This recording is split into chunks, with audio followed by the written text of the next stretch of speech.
Assalamualaikum warahmatullahi wabarakatuh. Bismillah teman-teman semuanya, kita akan lanjutkan tentang pembahasan puasa.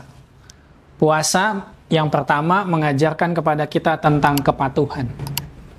Kita semua diwajibkan oleh Allah untuk berpuasa. Itu termaktub di dalam Al-Quran. Maka kita berpuasa kepada Allah di bulan Ramadan 1 bulan penuh adalah bentuk penghambaan diri kepada Allah. Tidak perlu ditanya misalnya apakah puasa punya faidahnya atau khasiatnya atau manfaatnya ataupun tidak.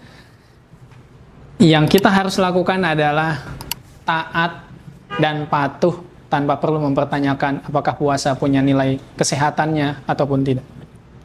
Jadi nilai yang pertama atau pelajaran yang pertama yang diajarkan puasa kepada kita adalah kepatuhan. Yang kedua adalah pelatihan atau riyadhah.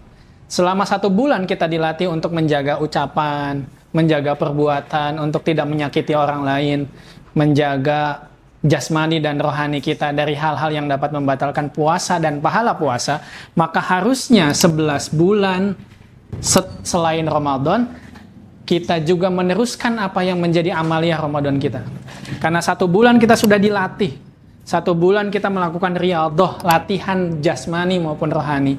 Itulah yang kemudian harus kita teruskan sebagai kebaikan-kebaikan di 11 bulan berikutnya. Yang ketiga adalah pengorbanan. Puasa itu mengorbankan. Mengorbankan diri kita, jam makan dipindah.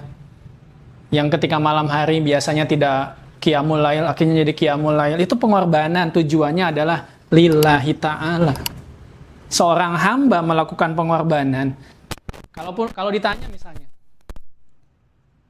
sebenarnya kita nggak suka puasa, tapi justru itu kebaikannya, di mana kita melakukan sesuatu yang tidak kita sukai, tapi tetap melakukannya, tujuannya karena lillahi ta'ala, itu adalah pengorbanan luar biasa kepada Allah.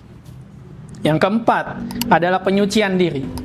Selama 11 bulan mungkin kita banyak dosa dan maksiat, maka ketika bulan Ramadan kita disucikan, bukan hanya jasmani, tapi juga rohani kita. Bukan hanya yang sehat jasmani kita, tapi juga rohani juga semakin sehat dan semakin baik. Maka puasa yang keempat mengajarkan kepada kita tentang penyucian diri. Yang kelima adalah perjuangan. Puasa itu adalah memperjuangkan atau melawan hawa nafsu kita. Yang biasanya dalam 24 jam mungkin kita bisa makan 17 jam sendiri, sisanya dipakai untuk tidur sehingga kita tidak makan.